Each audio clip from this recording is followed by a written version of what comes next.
নমস্কার বন্ধুরা, সুজাতাস কিচেনে আপনাদের সকলকে স্বাগত। মার্কেটে যে মোমোস পাওয়া যায় সেটা আপনারা বাড়িতেই কিভাবে খুব সহজে তৈরি করে নেবেন সেটা আজকে আমি করে দেখাবো। আর মোমোস আমাদের ছোট বড় সকলেরই একটা খুব পছন্দ খাবার। কোনো রকম মোমোর স্টিমার ছাড়াই বাড়িতেই কিভাবে কড়াইতে এটা তৈরি করবেন আজ আমি সেই রেসিপিটাই দেখাবো।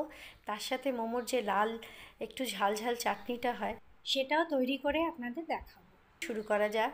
আমি এর জন্য টমেটোর কুচি নিয়ে নিয়েছি আর নিয়ে নিয়েছি 10টা শুকনো লঙ্কা এবং 10 কোয়া রসুন। এটাকে বয়েল করে নেব প্রথমে। খুব তাড়াতাড়ি এটা হয়ে যায়। একটু টমেটোটা সফট হলেই আমি এটাকে বার করে নেব। দেখুন আমি এটা বার করে নিয়েছি। আমি 3টে বড় সাইজের টমেটো নিয়েছিলাম আর একটু ঠান্ডা হয়ে যাওয়ার পরে এভাবে স্কিনটা টমেটোর ছাড়িয়ে নেব। ঠান্ডা করে আমি এটাকে গ্রাইন্ড করে রেখে দেব।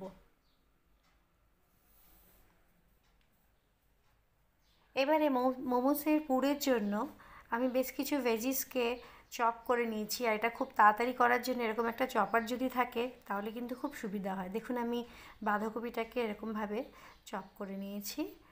এবারে চাটনিটা আগে তৈরি করে নিই।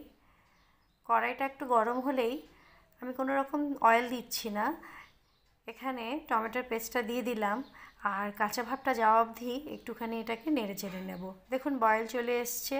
পরিমাণ মতো নুন আর সামান্য চিনি দিয়ে দেবো। 1 চামচ চিনি দিয়ে দিলাম।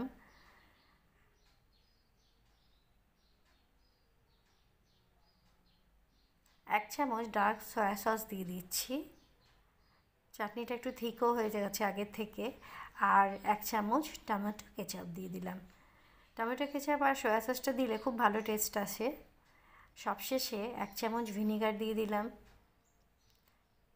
থিকনেসটা একদম ঠিকঠাক আছে। আমি গ্যাসের ফ্লেমটা বন্ধ করে দিলাম। তৈরি হয়ে গেল মোমোসের চাটনি। কড়াইতে ভেজিটেবল অয়েল দিয়ে প্রথমেই বেশ কিছু রসুন কুচি দিতে হবে। এই রসুন কুচিতেই ফ্লেভারটা খুব ভালো আসবে। একটু নেড়ে চেড়ে নেব। এরপরে আমি কুচনো লঙ্কা এবং আদা এগুলো প্রায় একসাথেই দিয়ে দেব আর এটাকে একটু ভেজে নেব। খুব বেশি কিন্তু লাল করার দরকার নেই। পেঁয়াজ কুচিয়ে রেখেছিলাম সেটাও দিয়ে দেব। গ্যাসের ফ্লেমটা জোর করেই আমি এটা করব। এরপরে গাজর কুচি। আপনারা ভেজিটেবল আপনাদের পছন্দ অনুযায়ী দেবেন, তবে খুব বেশি রকম ভেজিটেবল দেওয়ার দরকার নেই। বেসিক কিছু বিশেষ করে বাঁধাকপি অবশ্যই দেবেন। আর ক্যাপসিকাম কুচি আমি এখানে অর্ধেকটা ক্যাপসিকাম নিয়ে নিয়েছিলাম, এটাকেও দিয়ে দিলাম। খুব ভালো করে নেড়ে চেড়ে নেব। পরিমাণ মতো নুন দিয়ে নিচ্ছি। খুব বেশি সময় লাগে না এটা করতে।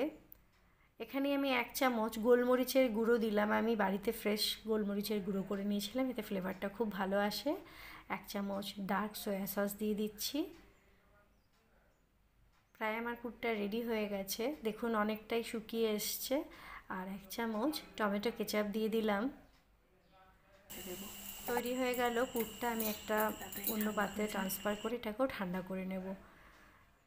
এবারে মোমোর জন্য আমি ময়দা নিয়ে নিলাম 1 বাটি। নুন অল্প দিয়ে দিলাম আর অল্প অল্প জল দিয়ে এটাকে মাখবো। খুব বেশি জল দেবো না আর বেশ একটু শক্ত করেই মাখতে হবে। যেরকম আমরা রুটি বা লুচি করি তার থেকে একটু শক্তই রাখবো। কোনো রকম ভেজিটেবল অয়েল দেওয়ার এখানে দরকার নেই। দেখুন আমার এটা মাখা হয়ে গেছে। সামান্য অয়েল ওপর থেকে এভাবে মাখিয়ে ঢেকে আমি মিনিট 15-এর জন্য রেখে দেব। 15 মিনিট বাদে ছোট ছোট প্রথমে আমি লেচি কেটে নেব। এবারে যেভাবে আমরা লুচি বেলি তার থেকে একটু পাতলাই কিন্তু বেলতে হবে। যতটা পাতলা হবে তত কিন্তু ভালো হবে। 2 চামচ মতো আমি পুর দিয়ে দিচ্ছি আর এটাকে এবারে ফোল্ড করে নেব। মোমোস দেখুন 2-3 রকম শেপে হয়। আপনাদের যেইটা সুবিধা সেরকম করবেন, তাতে টেস্টের তো কোনো হেরফের হবে না। আমি এটা যেভাবে আমরা শাড়িতে প্লিট করি বা কুচি করি সেভাবে করে নিচ্ছি। একদিকে করব কিন্তু আর একদিকে করব না। আর দেখুন এভাবে প্রেস করে মুখগুলোকে জুড়ে দিলাম। আমি আরেকটাও করে দেখাচ্ছি আপনাদের। পুরটা দেওয়ার পরে এভাবে ফোল্ড করে নিচ্ছি আর হালকা হাতে এটাকে জুড়ে নেব। আমি এখানে আরেক রকম শেপ করে আপনাদের দেখাচ্ছি, যেটা খুব সহজ। আমরা যেভাবে কোনো রকম পুর ভরি ঠিক সেভাবেই এটা পুটলির মতো করে নেব, অনেকটা মোদকের শেপে। দেখুন তৈরি হয়ে গেলে। এবার আমি কড়াইতে করব আজকের। আর এই রকম থালার জাতীয় জিনিস আমাদের বাড়িতে প্রায় সকলেরই থাকে। এতে অল্প একটু তেল লাগিয়ে নিলাম। জলটা একটু গরম হলে আমি মোমোসগুলো করে নিয়েছি। দেখুন জলটা আমি দেখিয়ে নিচ্ছি, কিন্তু এমনভাবে জল দেবেন যাতে থালার মধ্যে জলটা না লাগে। এর মধ্যে এটা দিয়ে দিলাম। এক একটা মোমোকে থালার মধ্যে আমি ভালো করে সাজিয়ে দেব। ভিডিওটা পুরো দেখবেন। আর যদি আপনি আমার নতুন বন্ধু হয়ে থাকেন, সাবস্ক্রাইব করে নেবেন এবং বেল আইকনটাকেও প্রেস করে নেবেন। আর যদি আমার ভিডিও ভালো লাগে একটা লাইক করে দেবেন। আর যদি কিছু মনে হয় আমার ত্রুটি হয়েছে অবশ্যই জানাবেন, যাতে আমি সেটাকে ঠিক করে নিতে পারি। এভাবে দেখুন আমি সবকটা সাজিয়ে দিয়ে এটাকে ঢেকে 10 মিনিট বা 15 মিনিটের মতো এটা স্টিম দিয়ে নেব মিডিয়াম ফ্লেমেতে। দেখে নিচ্ছি 10 মিনিট পরে। দেখুন মোমো তৈরি হওয়ার এটাই লক্ষণ যে ট্রান্সপারেন্ট হয়ে যাবে। দেখুন প্রত্যেকটা মোমো কিন্তু ট্রান্সপারেন্ট হয়ে গেছে, আমার হয়ে গেছে। আমি একটা এরকম এর সাহায্যে, চিমটার মতো সাহায্যে এটাকে তুলে নেব। তৈরি হয়ে গেল ভেজ মোমো। ভিডিওটা পুরো দেখার জন্য অনেক ধন্যবাদ এবং আপনারা সকলে খুব ভালো থাকবেন।